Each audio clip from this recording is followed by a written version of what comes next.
பேரன்பு கொண்ட சொந்தங்கள் யாவருக்கும் வணக்கம். கிட்டத்தட்ட 50-60 ஆண்டுகளுக்கு பக்கமாக இருபெரும் கட்சிகள் நம்முடைய தமிழகத்தை ஆட்சி பண்ணிகிட்டே இருந்தாங்க.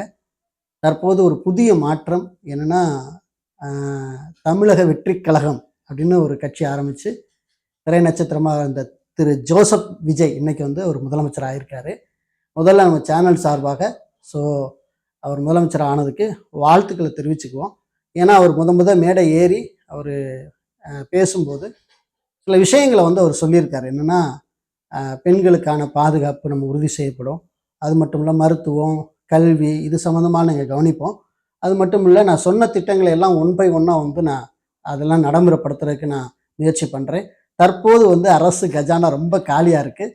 அதை டிரான்ஸ்பரன்சி, இந்த அரசு கஜானா எப்படி காலியாச்சு அப்படிங்கிறத ஒரு வெள்ளரிக்கையும் கூட நான் வெளியிடுவேன் அப்படிங்கிறதையும் சொல்லியிருக்காரு. அதையும் தாண்டி தன்னுடைய கட்சிக்காரங்களுக்கும் ஒரு என்ன சொல்லியிருக்காரு அப்படின்னா, அதாவது நம்ம ஜெயிச்சிட்டோம் அப்படின்னா நம்ம இஷ்டத்துக்கு ஆடலாம் அப்படின்னு யாரும் நினைக்காதீங்க. நான் பாரபட்சமே பார்க்க மாட்டேன்.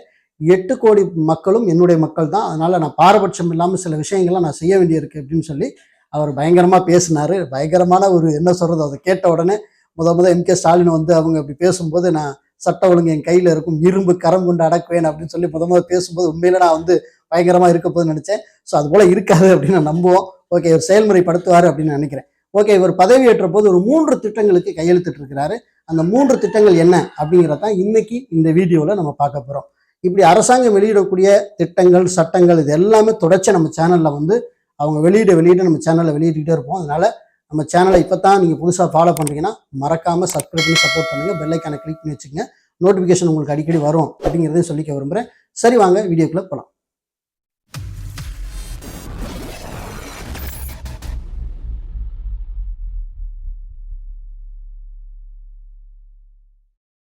இது தமிழக அரசு வெளியிட்ட ஒரு செய்தி குறிப்பு உங்களுக்கு சைடில் டிஸ்பிளேல நான் காட்டுறேன்.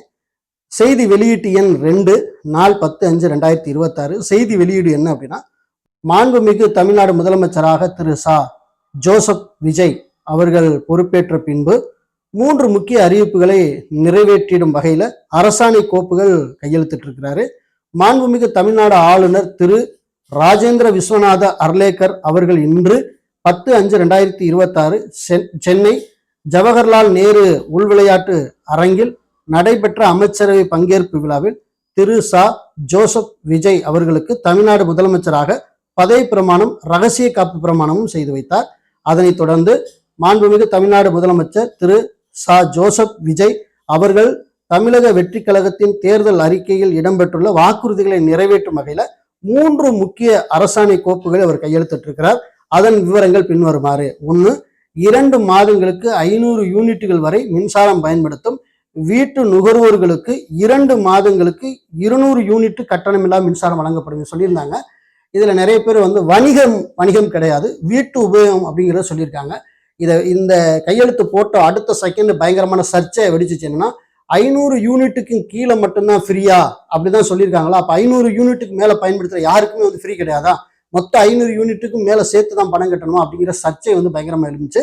அதுக்கப்புறம் அதுக்கு தண்ணியில விளக்கம் கொடுத்து என்ன பண்ணாங்கன்னா, 500 யூனிட்டுக்கு மேல பயன்படுத்துறவங்களுக்கு வழக்கம் போல எப்படி முந்தைய அரசாங்கம் 100 யூனிட் ஃப்ரீ கொடுத்தாங்களோ அந்த 100 யூனிட்டை நாங்கள் குறைச்சிக்கிட்டு பாக்கி எல்லாத்துக்கும் நம்ம கட்டணம் செலுத்த முடியும், கட்டணத்தை நாங்கள் விதிக்கிறோம் அப்படின்னு சொல்லிட்டாங்க. அதனால 500 யூனிட்டுக்கு கீழே குறைவாய் பயன்படுத்தக்கூடிய நபர்களுக்கு 200 யூனிட்டுக்கான அந்த சலுகை வழங்கப்படும். அதனால பாக்கி 300 யூனிட்டுக்கான கட்டணத்தை நீங்க செலுத்தணும். அதை நீங்க மறந்துடாதீங்க.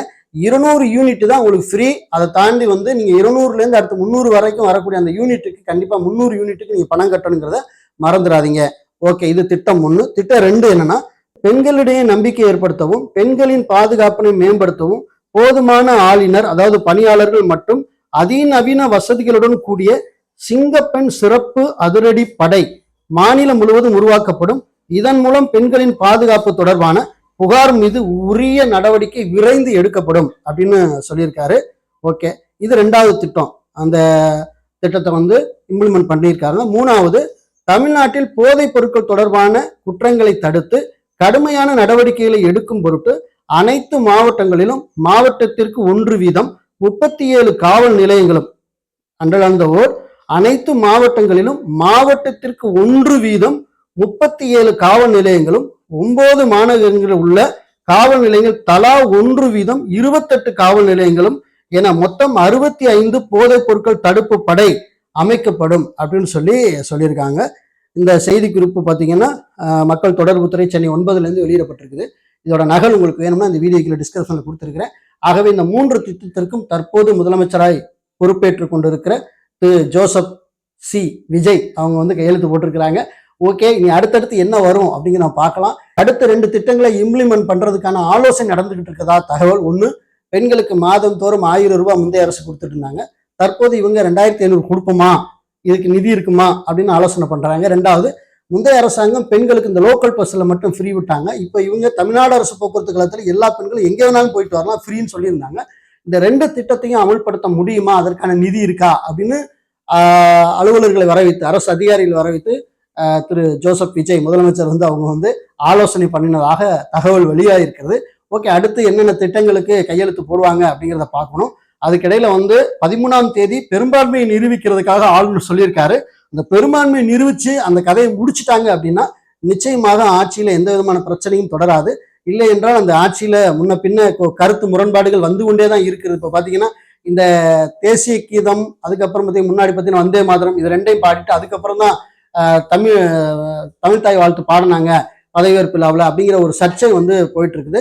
ஸோ அது மாதிரி சர்ச்சைகள்லாம் நாளுக்கு நாள் அதை வெடிச்சுக்கிட்டு தான் இருக்கும். அதனால இதையெல்லாம் சரி பண்ணணும் அப்படின்னா 13ஆம் தேதி தாண்டினா தான் ஒரு நிரந்தரமான அரசு நமக்கு கிடைக்கும் அப்படிங்கிறத நம்ம நம்ப முடியும். அதனால கண்டிப்பா தொடரும். இந்த புதிய புதிய திட்டங்கள் வர வர நம்ம சேனல்ல வெளியிட்டுட்டே இருப்போம் அப்படிங்கிறது எந்த மாற்று கருத்தும் கிடையாது. உங்க உறவுகளுக்கு இந்த தகவலை கடத்துங்க. இது குறித்து ஏதாவது சந்தேகம் இருந்தால் வீடியோக்களை கமெண்ட்ல சொல்லுங்க. நம்ம அதற்கான தெளிவையும் நம்ம சொல்ல கடன்பட்டிருக்கோம். மீண்டும் நிலத்தோடு வேற சந்திக்கிறேன். நன்றி, வணக்கம்.